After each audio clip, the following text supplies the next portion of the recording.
Salve família encarando, aqui quem fala é o Davi e seja muito bem-vindo ao nosso humilde canal. Meus nobres e queridos irmãos, essa é uma matéria que pelo menos indica, que o despertar das pessoas pode fazer a diferença, sim, é um fato. Não são poucos os despertos que estão reclamando da realização dessa festa da carne, que na verdade sempre trouxe prejuízo para o país. Como eu falei no último vídeo, tá aí uma boa coisa que o governo já deveria ter privatizado.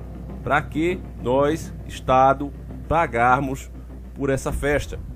Uma festa que só faz afrontar a Deus, uma festa onde só traz o pior tipo de gente para o país, coisa que eles não podem fazer lá fora, eles vêm fazer aqui.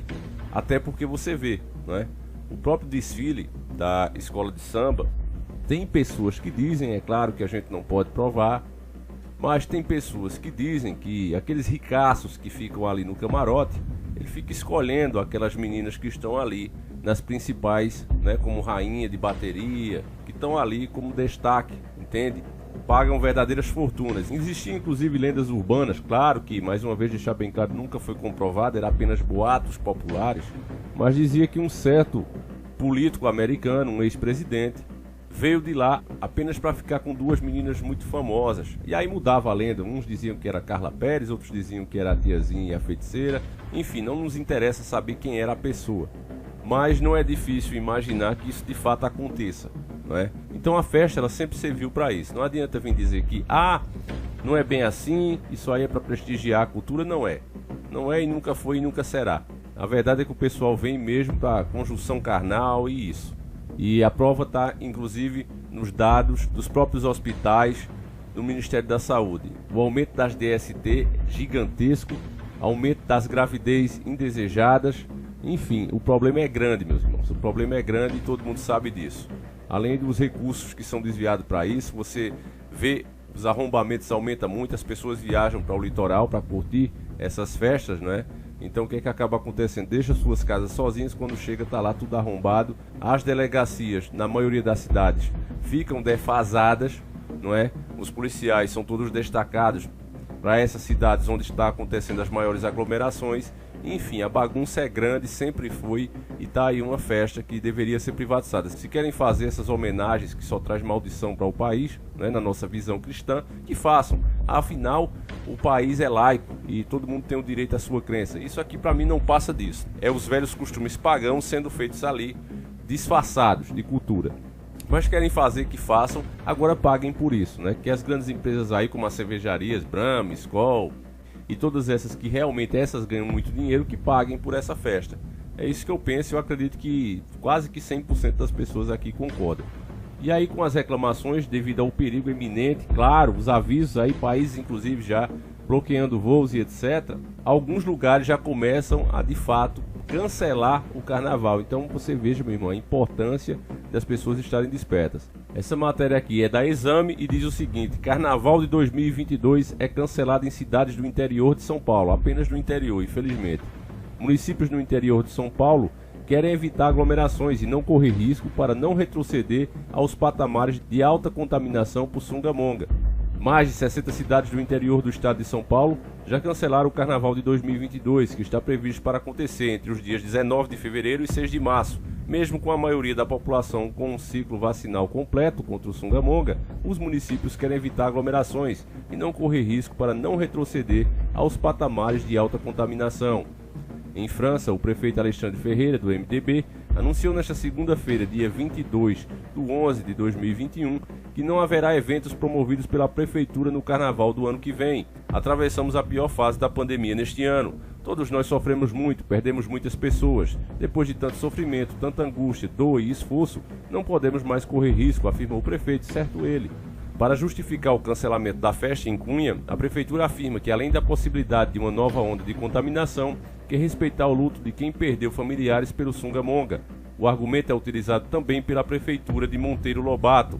A prefeitura de São Bento do Sapucaí afirma que levou em conta a dificuldade em controlar e manter os protocolos sanitários com a presença de turistas e moradores.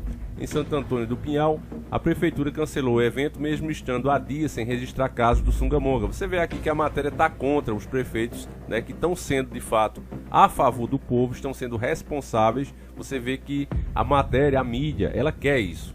Esses caras, meus irmãos, embora eles se disfarcem de não, nós não acreditamos em nada, nós não temos nada espiritual, eles são devotos dessas entidades, eles adoram ver aquelas homenagens que são feitas.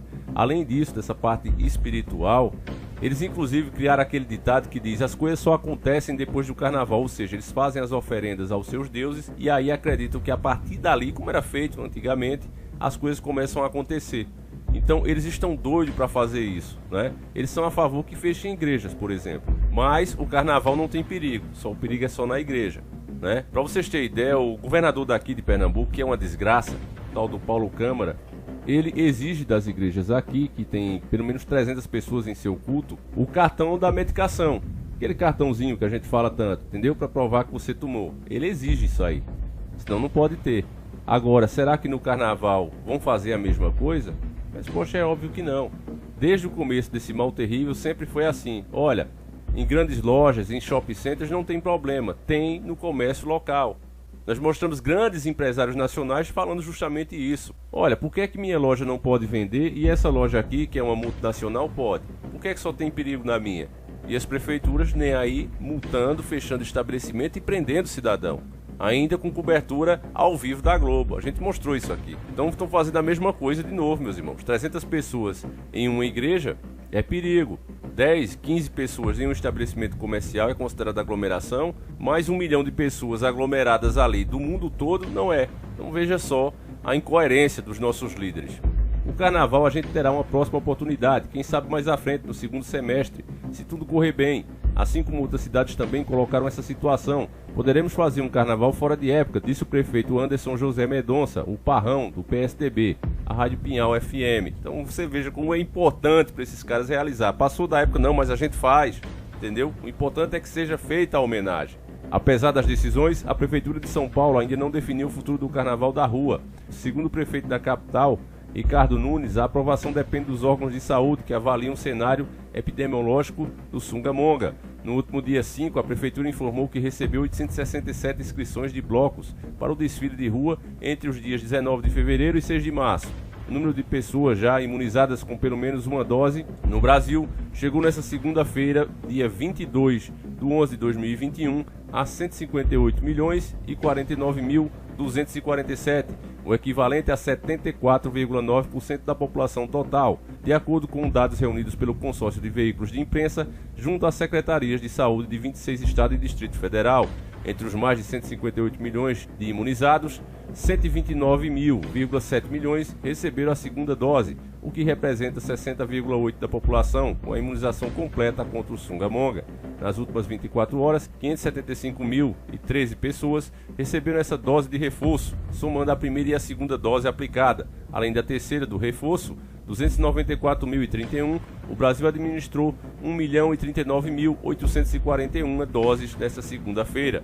Em termos proporcionais, São Paulo é o estado que mais se imunizou. Sua população até aqui, 81,25% dos habitantes receberam pelo menos a primeira dose. E durante essa matéria você viu aí a lista dos municípios que cancelaram o Carnaval 2022. Os que você viu o nome já são os que cancelaram de fato, tá certo, meus irmãos? Eu acredito que essa é uma pequena vitória dos despertos que faz a diferença. Agora, o que a gente sempre diz, a gente vive numa democracia. Não adianta você se prevenir, você cuidar dos seus filhos e o outro não fazer a mesma coisa. Esse carnaval vai ser um belo exemplo disso. Enquanto essas pequenas cidades estão se prevenindo, as grandes capitais vão realizar as maiores festas. Então você que se guardou, você que evitou aí, de repente vai trabalhar, de repente precisa ir a um hospital e lá vai ter uma pessoa irresponsável que não estava nem aí pro problema. Mas o Sunga-Monga, ele não é seletivo, ele pega qualquer um, ele não quer saber se você se guardou ou não. Passou onde ele tá, já era. Em outras palavras, meus irmãos, é uma situação quase que inevitável por causa da gadice das pessoas. Elas não veem a hora de voltar com essa festividade. O próprio povo quer isso, quer o circo. Não tem o pão, então dá circo. Infelizmente, até os ditos cristãos são os primeiros a correr pro litoral. Dizer, não, mas para os blocos carnavalescos eu não vou. Mas tá lá no meio, tá fazendo a aglomeração, tá servindo como número para que seja justificável gastos do Estado, que seja colocado lá profissionais de saúde, profissionais da segurança e deixe as cidades praticamente vazias. O STF passou o poder de decisão para os prefeitos e governadores. Isso é um fato. Mas acredito que mesmo que Bolsonaro pudesse impedir isso aí, dificilmente ele faria, né? Você vê que toda vez que ele discursa, ele é contra qualquer tipo de restrição. Então, meus irmãos, com essa mentalidade das nossas autoridades, daqueles que deveriam estar preocupados, você consegue entender. Para mim, a única explicação é aquela: seja como for a situação, eles sempre se dão bem. Se as pessoas estiverem bem, vamos trabalhar muito e gerar impostos. Se nós estivermos mal, eles podem privatizar tudo, dizendo que está faltando dinheiro e precisa mesmo, porque agora não tem condição. Podem pegar empréstimos mais altos lá fora para pagar mais juros. Enfim, eles sempre ganham dinheiro. Seja qual for a situação, os nossos líderes sempre saem ganhando. Para a mídia, você já sabe, quanto pior, melhor. Pessoas que se vão no meio disso, para eles são só números. Não são de fato coisas humanas, são números. Olha lá, tantas mil pessoas se foram agora, beleza. Só isso, é um número. Para mim é o que a Bíblia descreve em Apocalipse, que nessa época que a gente está passando, o amor se esfriaria. É o que eu vejo hoje. Ninguém está preocupado com nada mais. Cada um só enxerga o próprio umbigo, meu irmão. E o resultado é isso aí. As pessoas deveriam, meus irmãos, até para a própria preservação, se preocupar mais com o despertar do irmão. Isso é o que eu tenho observado, meus irmãos, porque sozinho a gente não pode fazer quase nada. Esse aqui é o ponto crucial. Enfim, a gente não vai desistir. Enquanto pudermos falar, estaremos aqui. Pelo menos isso indica que algumas pessoas já despertaram, né, e já estão forçando as suas lideranças a tomar uma posição. Vamos tentar, né, meus irmãos? Afinal, ainda faltam alguns meses. Acredito que a gente ainda pode fazer muita coisa. Enfim, deixa a tua opinião sobre esse assunto. A gente vai ficando por aqui. Um abraço e tamo junto.